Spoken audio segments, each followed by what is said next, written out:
Bom, boa noite, meus amigos. Sejam todos bem-vindos mais uma vez a essa Casa Pingo de Amor, onde hoje teremos a apresentação do nosso colega, o Henrique, né?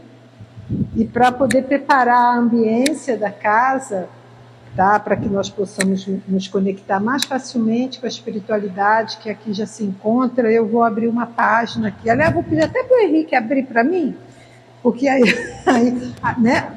Para ver o que é que... Então, vamos lá. A mensagem que o Henrique trouxe aqui, escolheu para a gente, se chama Riqueza para o Céu. E é uma passagem de Jesus que diz: ajuntai tesouros no céu.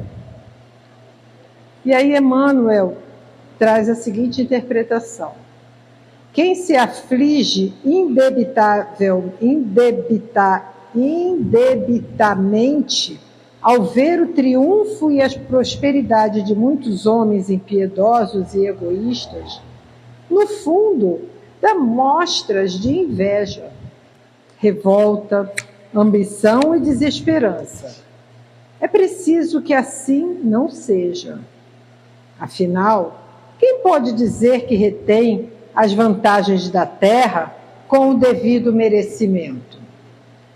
Se observarmos os homens e mulheres despojados de qualquer escrúpulo moral, detendo valores transitórios do mundo, tenhamos, ao revés, pena deles. A palavra do Cristo é clara e insofismável: ajuntai tesouros no céu. Disse-nos o Senhor. Isso quer dizer, acumulemos valores íntimos para comungar a glória eterna. Efêmera será sempre a galeria de evidência carnal. Beleza física, poder temporário, propriedade passageira e fortuna amoedada podem ser simples atributo da máscara humana, que o tempo transforma infatigável. Amealhemos bondade e cultura, compreensão e simpatia. Sem o tesouro da educação pessoal, é inútil a nossa penetração nos céus, porquanto estaríamos órfãos de sintonia para corresponder aos apelos da vida superior. Cresçamos na virtude e incorporemos a verdadeira sabedoria, porque amanhã serás visitado pela mão niveladora da morte e possuirás tão somente as qualidades nobres ou aviltantes que houveres instalado em ti mesmo. Então, meus amigos, diante dessa mensagem que nos traz bastante reflexão para ver realmente quais os tesouros que a gente tem que guardar, né? Vamos elevar nossa mente ao Pai, a Deus, para que Ele possa estar presente na reunião desta noite. Jesus, amado Mestre, divino amigo, inspirador de nossas almas, mais uma vez pedimos o Teu amparo para a reunião desta noite. Pedimos também, Senhor, a presença dos benfeitores dessa casa e a autorização deles para que possamos fazer essa reunião. O amparo, a proteção para a ambiência desta reunião, para a ambiência entre todos nós, que possamos ser iluminados e envolvidos por vibrações de esclarecimento, de compreensão e de entendimento. Pedimos, Jesus, que ilumine o nosso querido irmão Henrique, para que ele, inspirado pelo Teu amor, possa trazer para a gente os seus estudos, o seu estudo a respeito do tema que será tratado nesta noite, o ser consciente. Que possamos estar atentos a tudo o que aqui será trazido e que possamos, com isso, ampliar o nosso entendimento sobre nós mesmos, sobre a vida e sobre o amor. Obrigado, Senhor, e que assim seja. Boa noite, meus irmãos. Bom, meus irmãos, estava brincando ainda agora aqui com a Dona Yara, antes de começar, e com a Eliane, que a nossa irmã Elizabeth, que escolheu o tema, né, que ela viria falar, mas infelizmente não pôde. Inclusive que nós possamos enviar para ela as nossas melhores vibrações aí, para que ela possa se sentir melhor o quanto antes, se ver livre dessas dores aí o quanto antes, para estar aqui conosco, compartilhando os conhecimentos dela, né? Mas hoje vocês vão ter que aguentar o reserva, não tem jeito. Vamos ver se a gente consegue pelo menos empatar o jogo. E ela falaria hoje, nós tentaremos falar hoje sobre um livro, O Ser Consciente, que é o 4º livro da série psicológica da Joana de Ângeles. Então, o que acontece? Eu estava pensando hoje, enquanto eu estava fazendo a leitura desse livro de Joana de Ângeles, eu estou com o celular aqui porque o livro é digital, tá? Não reparem. Como os nossos pais, nossos avós sabiam das coisas, né? Então, vamos lembrar lá da nossa infância.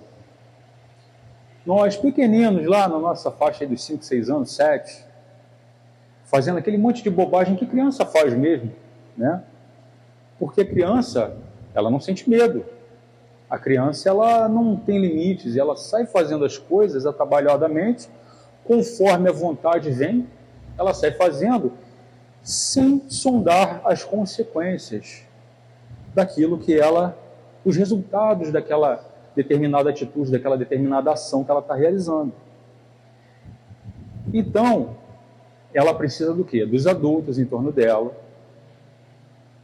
para gerar essa rede de proteção que vai garantir com que ela seja protegida das próprias escolhas, seja protegida da própria vontade.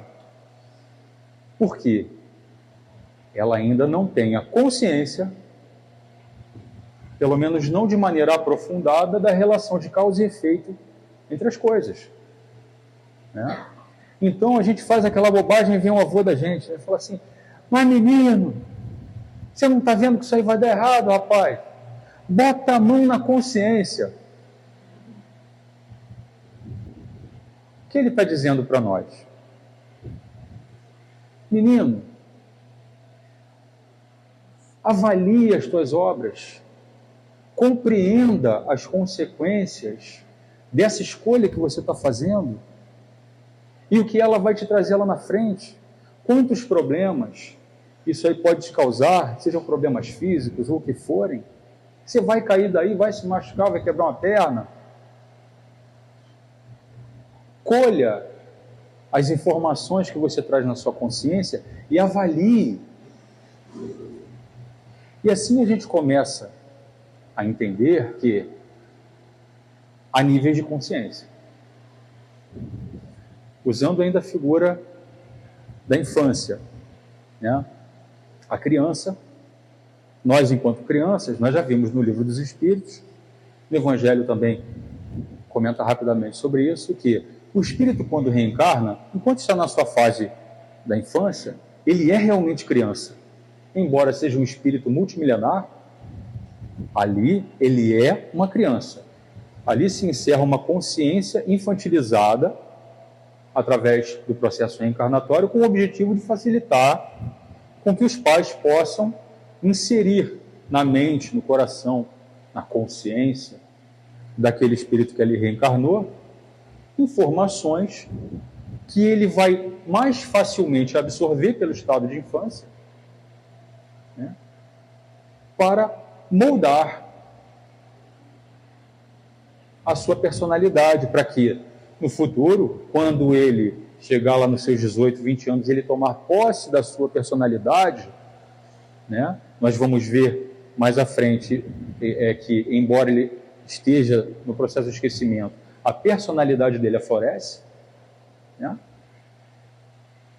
que embora ele já traga em si essa personalidade formada de outras vidas, todo esse cabedal que ele traz de outras vidas, as informações, os conselhos, as orientações morais, filosóficas, trazidas pelos pais, também influenciam passam a fazer parte e integram junto com os conhecimentos que ele já traz, com as características da personalidade que ele já traz, e integram essa consciência dele. Então pode ser que um espírito muito violento, vindo a reencarnar numa família onde pais muito amorosos o ensinem a amar, pode ser que quando vem à tona todo aquele desejo, todo aquele vigor violento dele, ele se veja naquele conflito de que, poxa, eu estou com uma vontade de agredir aquela pessoa, mas meus pais me ensinaram isso. Então, não é à toa que Deus planejou a infância para nos ajudar. Pois bem, então, nesse momento da infância, como eu falei, a nossa vontade não pode ser lá muito acatada, né? Então, os pais estão o tempo todo, não, meu filho, sai daí, não faz isso, desce daí, vai, entra, não sobe, não desce, não mexe aí, não tira o dedo da tomada. Ou seja, o nosso livre-arbítrio é praticamente nulo. É zero. Porque a gente tem que fazer certinho, direitinho, o que os pais falam. Porque o nosso nível de consciência está absolutamente falho, quase que nulo, eu diria. Pois bem, então crescemos um pouquinho mais, vamos aprendendo, vamos tendo experiências, orientações, conselhos, etc. Chegamos à adolescência. Na adolescência, aí nossos pais percebem que, diante do aprendizado feito nos anos anteriores, opa, meu filho já está um pouco mais centrado, já está com a cabeça um pouquinho mais no lugar. Isso e aquilo eu já posso permitir que ele faça. Então, o que isso quer dizer? Esse espírito reencarnado, esse adolescente, no estado de adolescência, ele já adquiriu uma capacidade tal de discernimento que lhe permite, que lhe dá a capacidade de tomar escolhas melhores e, sendo assim, junto aos pais dele, ele consegue adquirir um pouco mais do seu livre-arbítrio. Estou falando no âmbito terreno, né? Ainda estamos falando usando essa figura aí da nossa realidade que todos nós vivemos, né? Então os pais já começam a perguntar, não, deixa ele ali na padaria. Não, ele vai direitinho, ele olha para atravessar a rua, ele presta atenção nas coisas, ele não faz bobagem, ele respeita os mais velhos. Vamos deixar ele ali na padaria para ver como ele se comporta. Vamos ver se ele vai comprar direitinho. Então, pouco a pouco, ele vai conquistando a confiança dos pais e vai adquirindo maior liberdade de ação. Pois bem, eis que ele chega na fase adulta, né? Se, vamos supor, avançaram-se os anos, ele já está trabalhando, já tem sua própria vida, já tem sua própria casa e tudo mais. Neste momento, diante de todas as informações adquiridas, as experiências vivenciadas, as responsabilidades assumidas, ele já tem a posse integral, com todas as aspas, né? Integral do seu livre-arbítrio de encarnado. Ele já passa a poder decidir sobre o que vai fazer ou deixa de fazer na vida dele. Por quê? Ele assumiu a responsabilidade da vida dele, ele tomou as rédeas da vida dele e, consequentemente, será responsável pelas consequências das suas próprias obras, das suas próprias decisões. Então, ele é adulto, ele toma as suas decisões. Eu quero ir em tal lugar, eu não quero ir naquele lugar, eu quero ir neste. Eu quero trabalhar nesta profissão, eu quero morar em tal bairro. Então, ele vai fazendo as escolhas. Claro que existem as limitações impostas pela reencarnação, mas isso é um outro fator. Vamos supor que ele realmente consiga realizar as suas escolhas, né? Então, percebam que houve uma crescente do acesso desse espírito encarnado ao seu livre-arbítrio, à ação da sua vontade, da sua própria vontade, para poder reger a sua vida. Ele não encarnou e, opa, vamos lá, que agora eu já vou sair fazendo tudo que eu quero. Não. Então, trazendo para a nossa realidade espiritual, porque nós somos todos espíritos, nós encarnados, os nossos irmãos desencarnados e presentes, somos todos crianças de Deus. Somos crianças de Deus. Nós estamos ali. Já não estamos no iniciozinho lá da criação. Né? Usando as palavras do Evangelho, nós não acabamos de sair das mãos do Criador. Né? A gente já está na estrada aí há alguns milênios. Mas já fomos bebezinhos de Deus. E quando éramos bebezinhos de Deus, somente a vontade de Deus era exercida. A gente não tinha opção de fazer nada. Ele ia lá, instalava na gente os instintos, né? E a gente fazia exatamente o que ele queria que a gente fizesse através desse dispositivo instintivo, que foi o que garantiu a perpetuidade das espécies e a proliferação e tudo mais. E com o passar, com a experimentação das vivências, as experiências, as dores, as alegrias, né, os prazeres, os desprazeres e tudo mais, essas experiências foram se acumulando. E de alguma forma isso alimentou um certo grau de consciência, até que esse, digamos, bebê espiritual alcançou a consciência de sua própria individualidade. Quando ele conseguiu compreender, e não nos é possível sondar em que momento exato isso acontece, mas o que os Espíritos nos trazem é que no momento em que ele toma consciência da sua individualidade, ele é considerado um espírito, já não é mais um princípio inteligente, ele já é um espírito. A partir dali, ele já não pode somente ser regido pelos instintos. As experiências continuam vindo, acontecendo, os amores, os desamores, os afetos, os desafetos, as guerras, as tristezas, as alegrias, as descobertas, as construções, as desconstruções. E, de repente, o sofrimento desenvolve nesse ser já consciente de algo, com algum nível de consciência, também algum nível de sentimentos. Isso nós já vimos em outras conversas, nos outros temas, ainda falando de Joana de Ângeles. Nesse ponto, quando ele começa a desenvolver os sentimentos, isso já começa a diferenciar os níveis evolutivos entre os espíritos. Os espíritos também nos falam que a simples ideia da existência de Deus já é suficiente para promover diferenciadamente um nível evolutivo entre um espírito ou outro. Nós já temos a ideia de Deus incutida em nós desde priscas eras, né? A gente nas cavernas já cultuava algum Deus. Ainda que de uma forma equivocada, uma visão equivocada, como nós também temos, né? Ainda hoje a gente imagina aquele senhor barbudo, né, jogando raio lá de cima, quase que um Zeus, né? Jogando raio lá de cima e punindo a gente porque nós fomos maus. Alguns de nós, claro, né? Hoje nós já temos a consciência de que não conseguimos conceber Deus. Tamanha a complexidade dele. Isso já é isso também já demonstra um certo nível de consciência. Mas então nós vamos adquirindo conhecimento, vivências, experiências.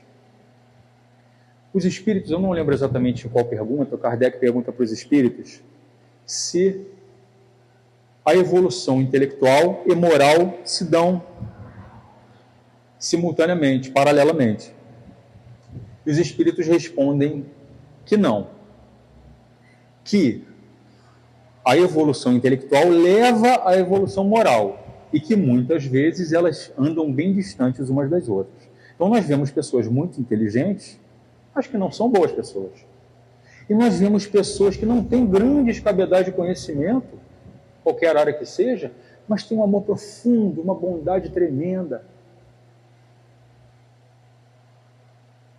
Não existe? Nós devemos conhecer pessoas assim. Porém, uma leva a outra. A nós, por exemplo, os espíritas, que somos os trabalhadores da última hora, recomendo aí a leitura depois, nós somos os trabalhadores da última hora. A gente está chegando aí na hora 1/10 para começar a trabalhar na vinha do Senhor. A nós, trabalhadores da última hora, nós demoramos um pouquinho para ter acesso a essa consciência. Através do quê? Conhecimento. Então, primeira coisa que a gente consegue tirar de toda essa história é que o aumento, o acúmulo do conhecimento nos desenvolve a consciência. Porque a consciência é a capacidade de ver e enxergar.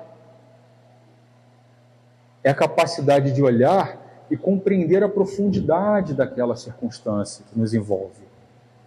Não é apenas duas pessoas diferentes vão olhar para uma mesma circunstância e vão enxergar coisas diferentes, soluções diferentes. Uma vai ver uma solução, a outra não vai ver uma solução, porque o nível de consciência de cada um é diferente. Então, nesse livro, nesse trecho que a nossa irmã Elizabeth separou para a gente estudar no livro O Ser Consciente, basicamente ele trata disso. Claro, ele fala de maneira mais aprofundada, e o linguajar da Joana de Ângeles é para se ler com um dicionário do lado, né? É muita cultura, realmente. Ele é uma pessoa muito culta, e quem é profissional da área de psicologia, certamente, ainda tem uma compreensão ainda mais profunda dessa realidade. Mas aí, eu lembrei, tive que pesquisar, que eu não lembrava de cabeça, mas eu lembrei que tinha uma mensagem em uma das revistas espíritas, e eu descobri que era na revista espírita de 1959. 1859. A gente se perde nos milênios, né? E a gente vai virando... Quanto mais milenário é o espírito, a gente vai ficando espírito mais velho, vai ficando mais esquecido também. O Kardec fez em 1858, e essa publicação saiu em março ou abril de 1859. E tinha um médico que fazia parte da Sociedade Espírita Parisiense, chamado Paul Gaimard. Não sei falar francês. Paul Gaimard, desencarnou em 57, 58 ele foi evocado pelo Kardec na Sociedade Espírita Parisiense, e ele se apresentou para responder as perguntas. Então eu vou pedir licença a vocês para dar uma lida nesse... É um breve bate-papo, né? Eram dois amigos conversando, só que um está encarnado e outro não, né? Então, feita a evocação, o Paul Gaimard responde: eis-me aqui, que desejais? Aí o Kardec perguntou. O Kardec era muito objetivo, né? Porque ele não tinha nenhuma curiosidade. Ele estava ali em nome da ciência espírita. Qual é o teu estado atual? Olha só a objetividade. A resposta do Paul Gaimard: erro, como todos os espíritos que deixam a Terra e que desejam avançar na senda do bem. Buscamos, estudamos e depois escolhemos. Buscamos, estudamos e depois escolhemos. Guarda isso. Pergunta Kardec: tuas ideias sobre a natureza do homem modificaram-se? Resposta: muito.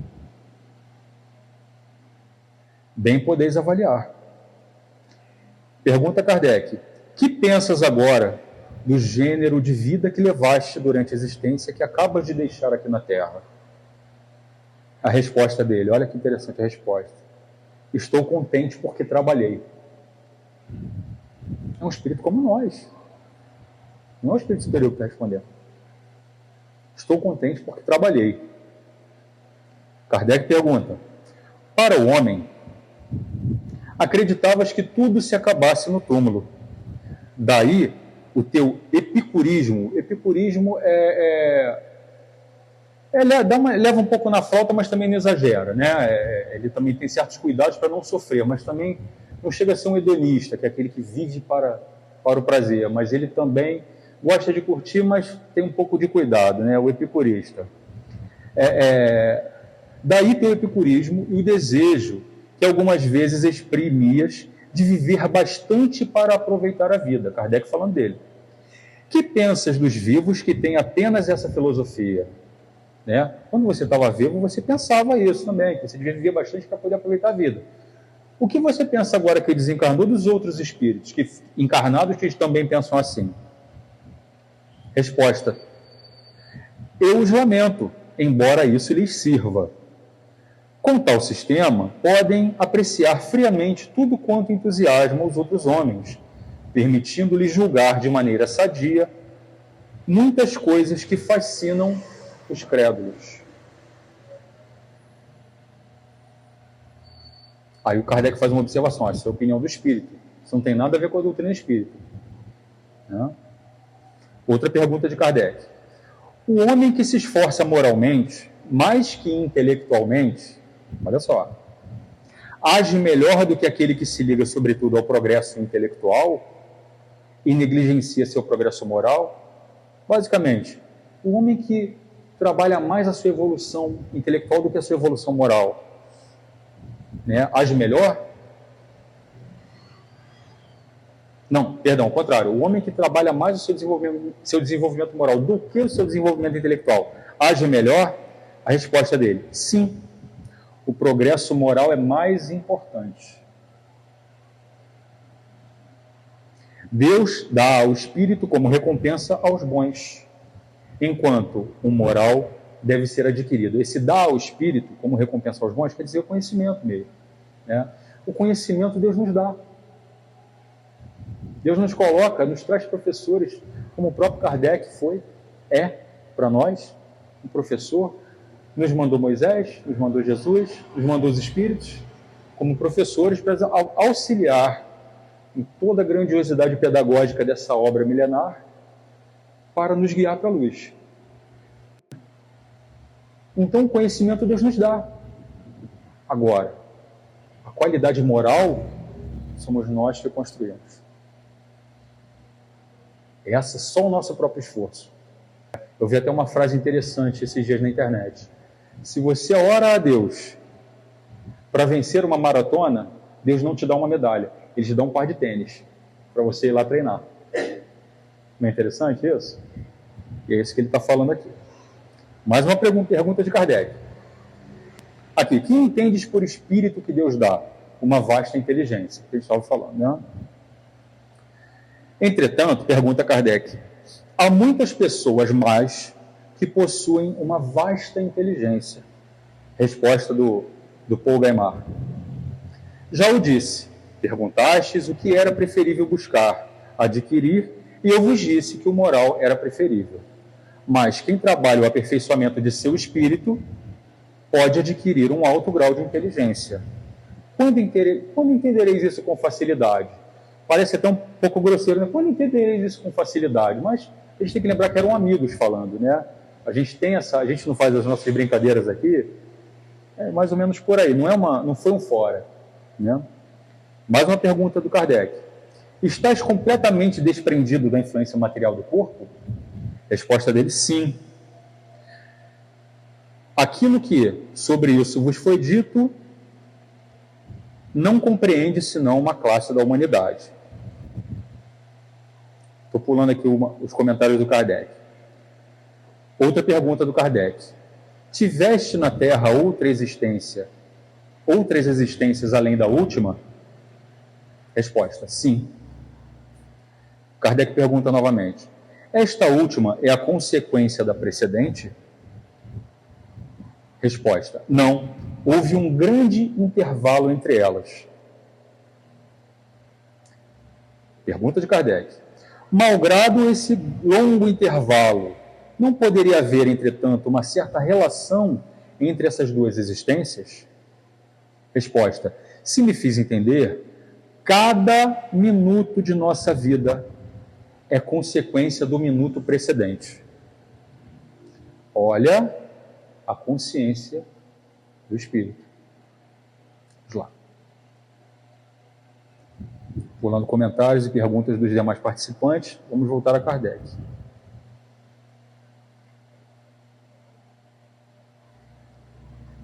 Em tua última existência, houve simultaneamente progresso moral e intelectual?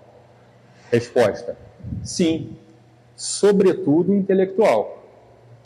Os espíritos nos falaram no livro dos espíritos. Geralmente é o progresso intelectual que depois vai buscar o aprimoramento moral. Poderias dizer-nos qual foi o gênero de tua penúltima existência? Resposta: fui obscuro. Tive uma família que tornei infeliz. Mais tarde o expiei amargamente. Mas, por que me perguntais? Isso já passou e agora me encontro em novas fases. Já acertou as suas pendências com o erro da outra encarnação ainda. Na última ele já estava um pouco mais... Tem uma observação rápida aqui do Kardec, né? Paul Gaimard morreu celibatário com 64 anos de idade. Mais de uma vez lamentou não haver constituído um lar. Olha só, a consequência da outra existência. Outra pergunta de Kardec. Esperas reencarnar dentro de pouco tempo? Olha que resposta interessante. Não. Antes, eu quero pesquisar. Olha só, ele está escolhendo não reencarnar.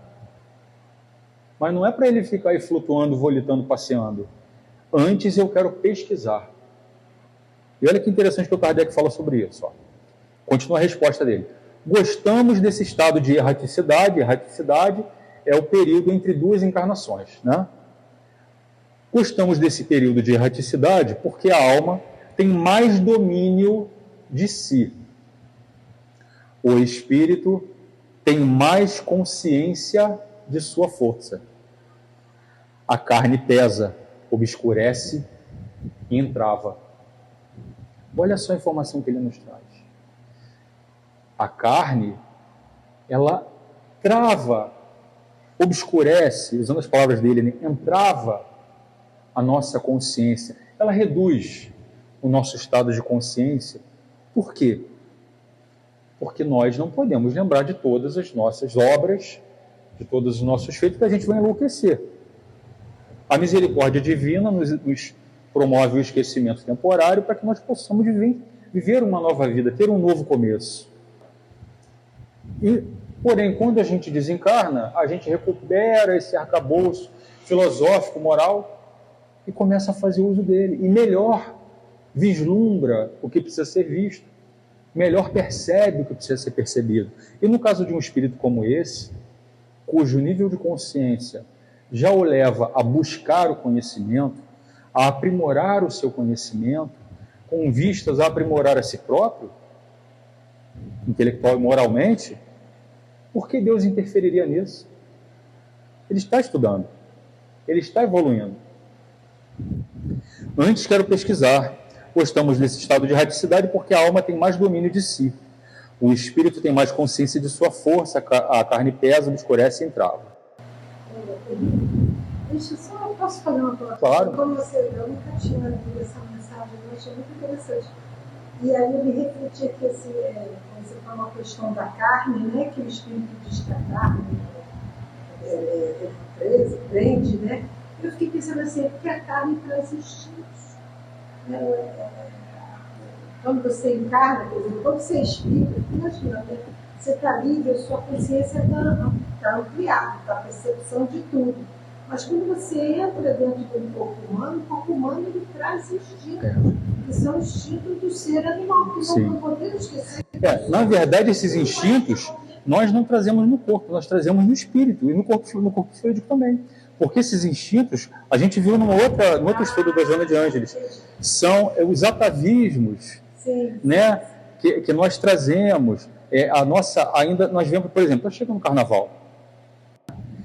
O carnaval o quê? É a fantasia. A consciência é a realidade, é ver a realidade, ver o fato, observar a verdade. A fantasia é o quê? Uma ilusão. E a gente vê pessoas agindo tal qual animais em períodos, às vezes até fora de carnaval. Estou falando carnaval porque a gente está chegando, né?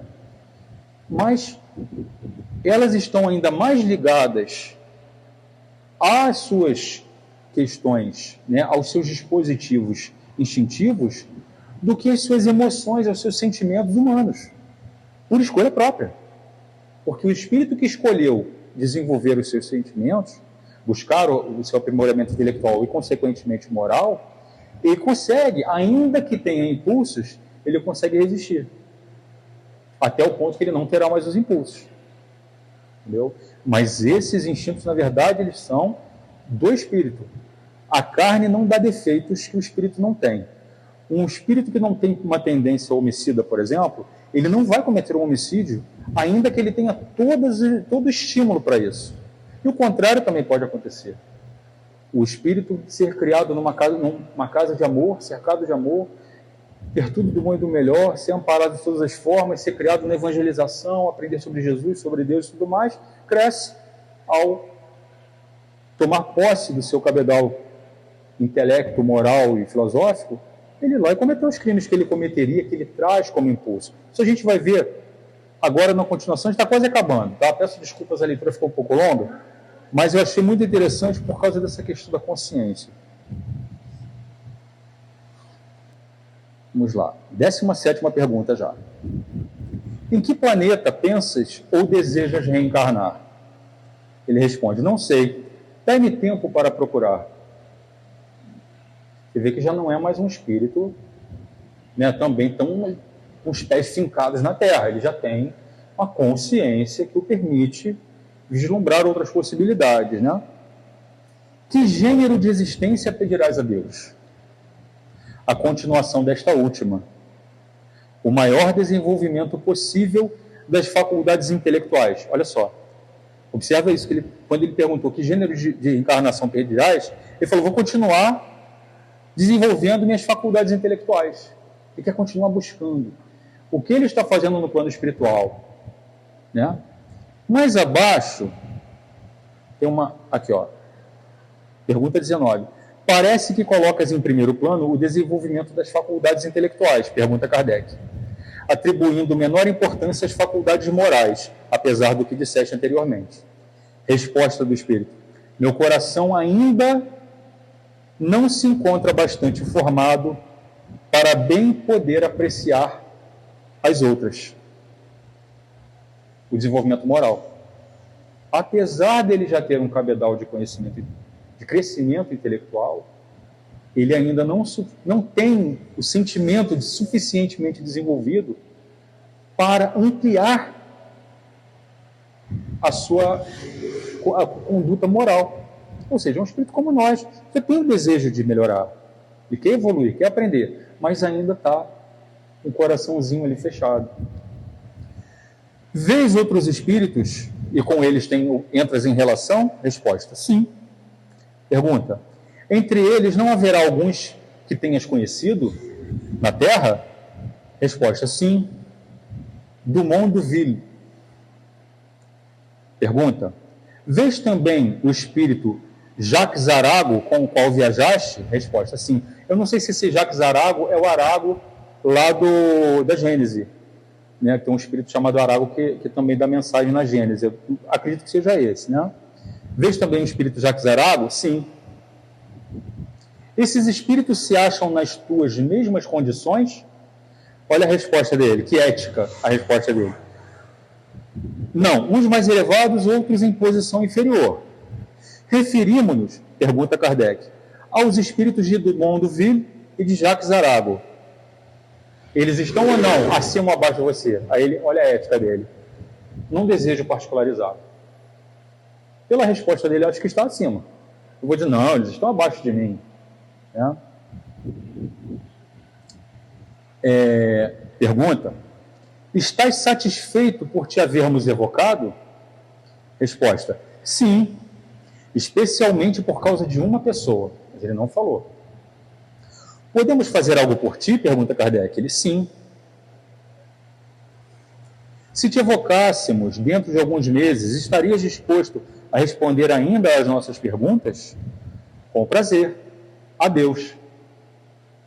Aí Kardec ainda fala, tu te despedes, concede-nos o prazer de dizer onde vais? Olha a resposta dele. Neste ritmo, para falar, como o fiz dias atrás, vou atravessar um espaço 1000 vezes mais considerável que o percurso que fiz na Terra em minhas viagens, que eu considerava tão longínquas. E tudo isso em menos de 1 segundo. Ele vai para muito longe participar de uma reunião. Só que é uma distância muito maior do que todas as viagens que ele fez durante toda a encarnação dele. Que ele fará em 1 segundo. É o pensamento, né? Muito mais rápido que a luz, né? Que fiz na Terra em minhas viagens, que eu considerava tão longínquas. E tudo isso em menos de 1 segundo de um pensamento. Irei a uma reunião de espíritos, onde tomarei lições. Poderei aprender minha nova ciência, minha vida nova. Adeus. Teve que dar tchau 2 vezes, né? E segurando, coitado lá. Né? Aí olha só que interessante. Viu que ele estava falando? Qual era a busca dele nesse estado já desencarnado? Ele estava querendo conhecer, aprender, estava indo, né, fazer pesquisas e tudo mais. Aí olha só a observação do Allan Kardec. Observação. Quem conheceu perfeitamente o Sr. Paul Gaimard confessará que esta comunicação está marcada pelo cunho de sua individualidade. Aprender, ver, conhecer era a sua paixão dominante. O que a gente tira disso? Uma das perguntas existenciais de todo mundo que é espiritualista, ou seja, não é quem é espírita, quem é espiritualista. Todo mundo que acredita na continuidade da alma após o desencarne. O que faremos depois que a gente for desencarnar? A gente não tem essa curiosidade? A resposta está aqui. A gente vai fazer, do lado de lá, o que a gente faz aqui. As nossas buscas são exatamente as nossas tendências. Quando nós tomamos posse da nossa personalidade, muito embora a nossa consciência esteja enoveada pela reencarnação, pelo processo reencarnatório, pelo processo do esquecimento reencarnatório, as nossas buscas, a nossa vontade, os nossos interesses se mantêm. A nossa personalidade é essa.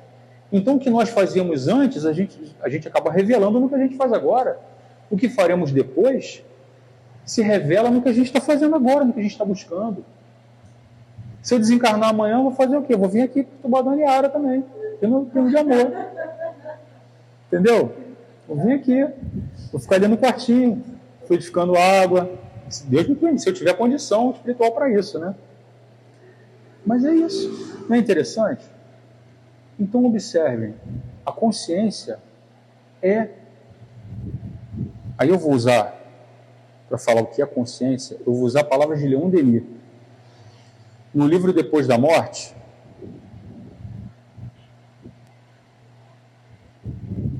o livro Depois da Morte, um trechinho aqui bem curto do livro Depois da Morte de Leon Denis,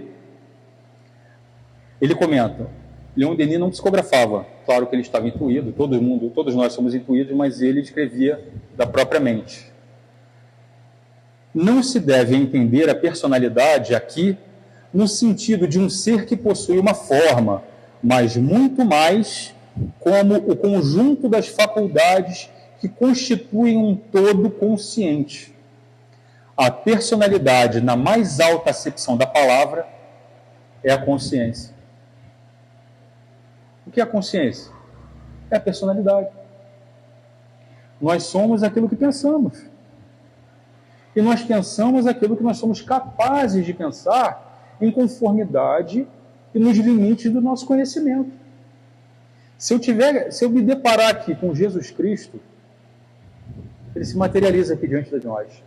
Se eu conseguir conter a emoção e não me jogar no chão, nos pés dele, eu acho muito difícil, tamanha diferença de nível evolutivo, ele poderia falar de coisas que eu não teria a menor capacidade de compreender, porque a minha consciência não estava adequadamente alimentada com informações para adquirir aquele conhecimento que ele está querendo me passar, assim como aconteceu há 2000 e poucos anos.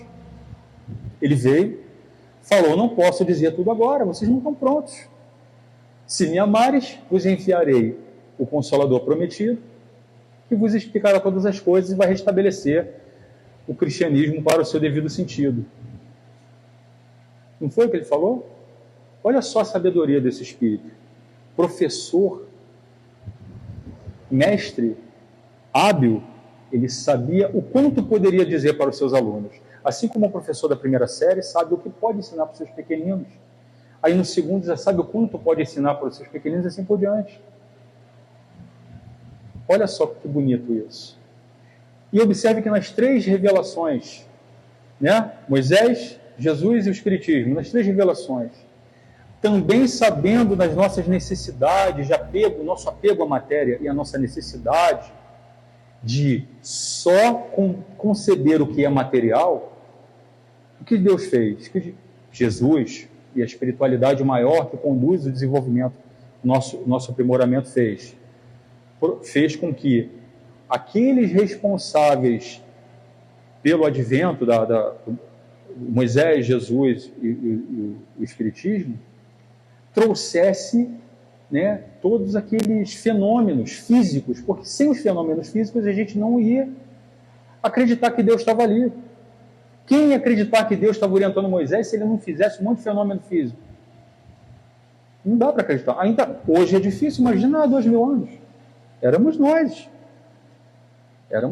A gente não estava lá dando aula, não. A gente estava lá nas sinagogas, falando mal, tacando pedra na cruz. A gente estava lá. Veio Jesus. O que ele fez? Fenômenos físicos. Alguém acha que Jesus não conseguiria transformar água em vinho? Jesus faz planetas. Conhecer as mutações químicas, não existe um químico no planeta Terra que saiba mais química do que Jesus. Não existe um físico, o maior físico do planeta que saiba mais física do que Jesus, o maior dos matemáticos, o maior dos médicos. Nenhum sabe mais do que Jesus. Mesmo assim, compreendendo a nossa inferioridade, as nossas limitações intelectuais e, acima de tudo, morais, ele veio e fez barulho, né? Curou um monte de gente, fez curas absurdas. Imagina você abraçar uma pessoa repleta de feridas e não só você não se contaminar, como ela sai curada. Isso diante da multidão. Imagina você alimentar 5.000 pessoas com 2 pães e 5 peixes, ou vice-versa. É possível para Jesus? Para nós, é um milagre. Para um criador de mundos, para um co-criador em nível maior, como diz o André Luiz falando de Jesus, isso é fácil. Mera materialização, manipulação do fluido código universal. A gente não copia uma página no computador, seleciona, Ctrl+C, aí bota no Ctrl+V. A gente não copia assim no computador? Né? Antigamente era mais difícil, a gente tinha que botar um papel do lado do outro e ir copiando. Agora a gente seleciona, copia e joga para outra página. Jesus pode copiar fórmulas químico-físicas e jogar utilizando o fluido cósmico universal. O que impediria?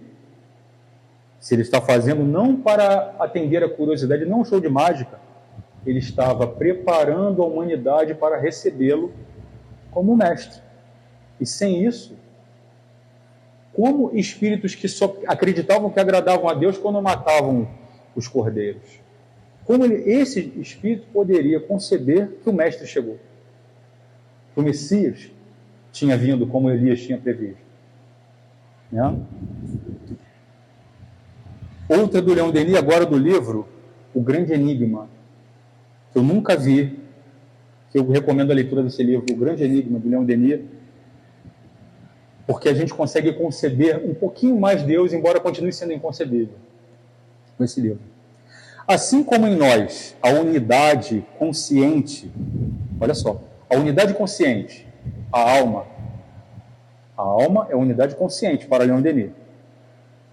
O eu, assim como em nós a unidade consciente, a alma, o eu, persiste em meio às modificações incessantes da matéria corporal, assim, no meio das transformações do universo e da incessante renovação de suas partes, subsiste o ser imutável, que é a alma, a consciência, o eu que a anima, comunica-lhe o movimento e a vida. Ele está falando de Deus.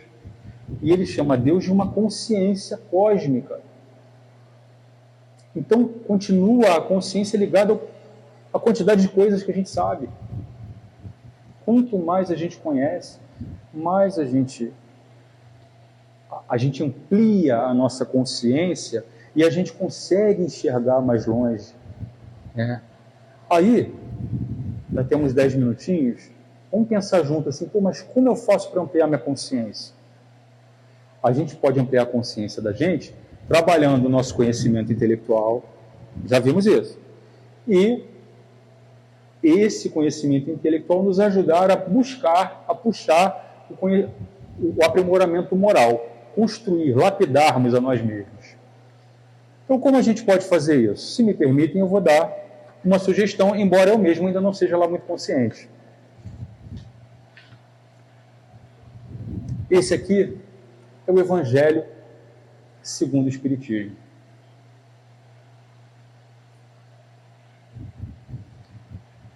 É um livro que nós temos que ler a vida inteira, mesmo depois do desencarne, a gente tem que continuar estudando.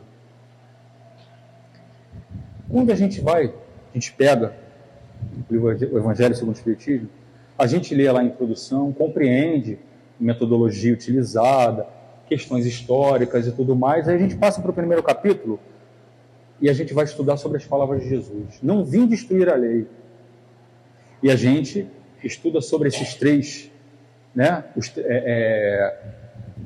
Essas três fases que eu falei, né? Moisés, Jesus, Espiritismo. A gente entende que ele não veio destruir, mas veio aprimorar, veio dar o verdadeiro sentido, né? Que os nossos corações eram endurecidos, por isso que Moisés fez aquelas leis assim, assim, assado. Então, isso, ampliei minha consciência. Estou enxergando por que as coisas eram como Moisés. Então, eu não preciso mais agir como Moisés agia? Não. Eu não preciso mais matar cordeiro? Não. Eu não preciso mais, quando eu estiver com o joelho machucado, me apresentar para o sacerdote? Não. Não preciso. Agora é diferente. Agora tem um médico. Mudou. Nossa consciência se ampliou. O conhecimento que faz. Já enxergamos isso. Aí vamos para o segundo capítulo. Meu reino não é deste mundo. Aí aqui nesse capítulo tem uma mensagem muito inspiradora de um espírito que se identifica como uma rainha de França. E ela explica que ela foi rainha na Terra. E ela achava que quando ia desencarnar, os anjos estariam recebendo ela, porque ela era rainha e tudo mais. Na realidade, lá ela teve que estender as mãos pedindo a servos dela que estavam muito acima dela moralmente no plano espiritual. E a gente amplia a consciência da gente, entendendo que aqui é tudo ilusão, que a gente tem que abaixar a bolinha da gente e entender que todos nós aqui, não importa a nossa posição social e hierárquica, todos nós somos meros iniciantes e aprendizes. E assim a gente começa a caminhar. Pois bem, aí vamos lá no capítulo 3. Há muitas moradas na casa de meu pai. E a gente começa a descobrir, meu Deus, mas eu não sou o centro do universo. Deus não fez o planeta só para eu habitar e botou todos os astros, todo o cosmos para girar ao meu redor. Não é verdade. Deus é o centro de tudo. É a vontade dele que tem que prevalecer. A outros irmãos meus, eu sou apenas mais um cidadão do cosmos. Nós temos quantos? Não é nem para falar número, não tem condição de falar número. A ideia que se tem é de que só na Via Láctea, nossa galáxia, tem 200 bilhões de sóis. Em torno de cada sol desse tem um monte de planetas girando em torno deles, e todos os planetas habitados. Quem sou eu para ficar me achando, né, como dizem, é o último biscoito do pacote? Só não. Aí eu entendo isso e minha consciência se expande, eu já começo a ver outras coisas. Capítulo 4, vamos ver se dá tempo de ir até o final. Ninguém pode ver o reino de Deus se não nascer de novo. Ué, como assim? Eu vou ter que nascer de novo? Eu começo a compreender a lei de reencarnação, a pluralidade das existências, e eu começo a entender que o que eu faço hoje, eu serei responsabilizado pelas minhas obras. Amanhã eu irei colher. E quem já estudou o Céu e o Inferno tem o Código Penal da Vida Futura, né? Aí tem lá os três fatores, né? Um é o arrependimento, ele errou tal, aí lá na frente ele ampliou a consciência dele e aí ele se arrependeu. expiou, quer dizer, sofreu as consequências daquilo lá, e depois vem a reparação. Arrependimento, expiação e reparação. A reparação é ir lá consertar a besteira que fez. Aí aqui ele entende isso. Então não posso fazer bobagem não. Peraí, deixa eu baixar minha bola. E a consciência se expande. Eu começo a mudar o meu comportamento diante da sociedade, diante da minha família. Capítulo 5. Bem-aventurados os aflitos. Bem e mal sofrer. Como assim sofrer bem? Como assim? Por isso tem gente que acha que o espírita gosta de sofrer, né? Mas não é isso. Ele amplia a consciência dele e começa a entender que o sofrimento, se nós sofremos, usando o linguajar do Evangelho, se sofre é porque pecou. No Evangelho está escrito pecou. Se sofre é porque pecou. Deus é infinitamente justo e bom, é pai, não é padrasto, e ele não dá um peixe, uma serpente a quem pede um peixe, e uma pedra a quem pede um pão. Então nós temos que confiar no que nos chega, porque é Deus nos orientando, nos capacitando, nos fortalecendo, né? Nos dando a oportunidade de reparar o passado, e nossa consciência se expande mais um pouquinho. E no mesmo momento que ele fala que nós somos bem-aventurados em sofrer, logo depois ele vem e nos traz o Consolador prometido. Aí ele fala, tudo isso aí que vocês estão vendo, ó, no capítulo 5, vai sofrer, é isso, mas eu sou o Consolador prometido, eu sou o grande médico das almas, que veio para curar todos vocês. Então vocês não estão sozinhos. Eu estou no leme, eu continuo esperando por vocês. Acalmem-se. Trabalhem em si e venham a mim. Nós vemos o capítulo 6. E toda aquela angústia do capítulo 5 se esvai e a gente se enche de consolação e esperança. E nossa consciência se expande. Aí vem o capítulo 7. Bem-aventurados os pobres de espírito. E eles fazem uma gracinha, pobre de espírito, como se fosse um ignorante. Não é.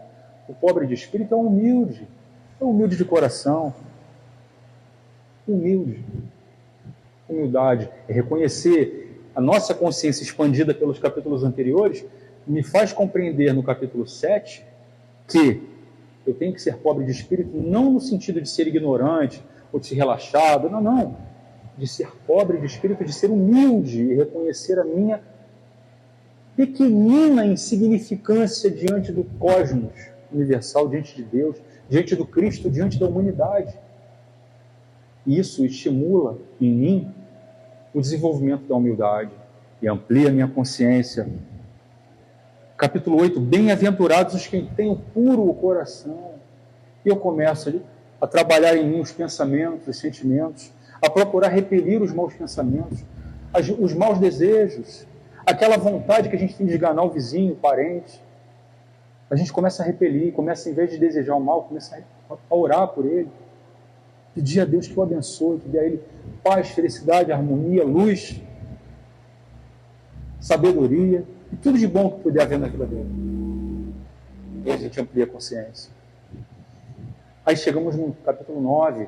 Bem-aventurados os que são mansos e pacíficos.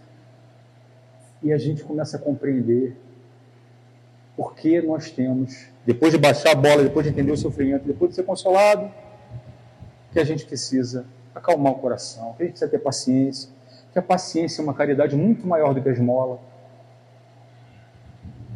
que nós temos que ser pacientes, que a cólera pode nos levar à realização de grandes males, mesmo que nós já não tenhamos mais o desejo de fazer o mal. Se mantivermos a cólera no coração, podemos cometer crimes absurdos e acabar destruir toda a nossa vida, todo o nosso planejamento reencarnatório, toda a nossa existência, nossa família.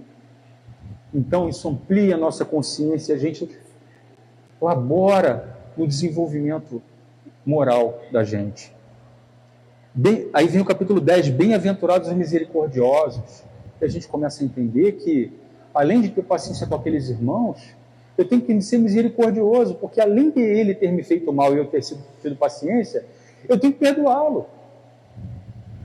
Esses 3 próximos capítulos, o 10, o 11, o 12 e o 12, eles são interligados, podiam ser um capítulo só.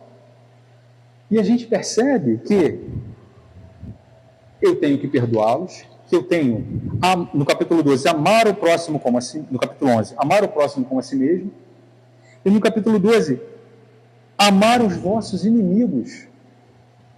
Como pode amar os vossos inimigos? A gente aprende que, por mais que o nosso coração bata diferente quando vê um amigo e um inimigo, não é amar profundamente, porque nós não temos essa capacidade, como Jesus nos amou. Mas não ter o desejo do mal, não ter o desejo de vingança, desejar-lhe o bem, independentemente do que ele fizer para a gente. É difícil, né? Mas a gente tomando conhecimento, ampliando o nosso cabedal intelectual sobre essa verdade, ele vai lá e puxa a moralidade. Por isso que nós temos que estudar o Evangelho. Aí lá no capítulo 13, muitos os chamados e poucos os escolhidos. A gente entende as dificuldades do mundo, né? Enfim. A fé transporta montanhas, que a nossa fé não está nem no tamanhozinho do grão de mostarda, que nós precisamos ampliar a nossa fé. Porém, nós espíritas, a nossa fé é raciocinada. Então, quanto mais nós estudamos, aumentamos nosso cabedal de conhecimento e expandimos a nossa consciência, a nossa fé cresce. Porque a gente compreende que aquilo é possível. Não é uma coisa espetacular, né? Não, é porque é ciência. Dá gratuitamente, porque gratuitamente recebeis. E a gente descobre, principalmente os médiuns, a responsabilidade que nós temos, que nós não podemos cobrar pelo que nos foi dado. A gente percebe a gravidade, o comprometimento espiritual quando um irmão usa a mediunidade, por exemplo, para obter ganhos financeiros, né? Aí a consciência se expande e ele já procura não cometer esse erro. Pedi e obtereis, está relacionado lá com a fé. Pedi e obtereis. Né? Eu pulei algumas coisas aqui, mas tudo bem. Não se pode servir a Deus e a Mamon. Nós não podemos. Não dá para querer ser um servo de Deus e passar a vida trabalhando só para conquistar bens materiais. Não dá, não cabe. As coisas têm que ser equilibradas.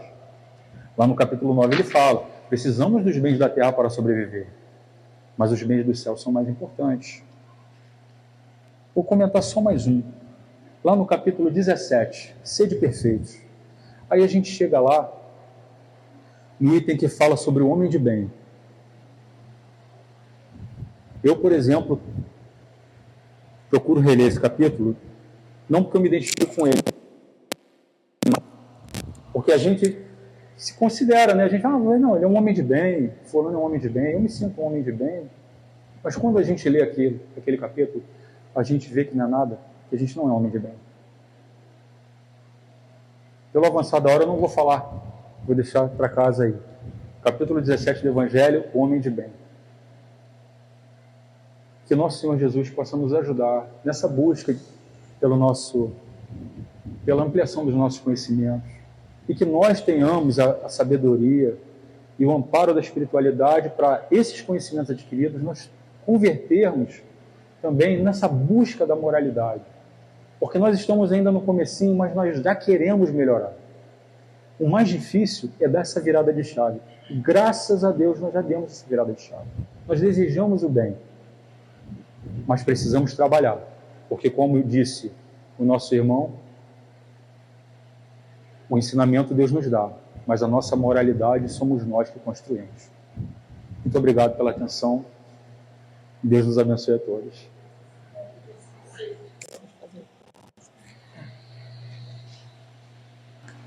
Nosso irmão aqui deu uma aula hoje para a gente, né?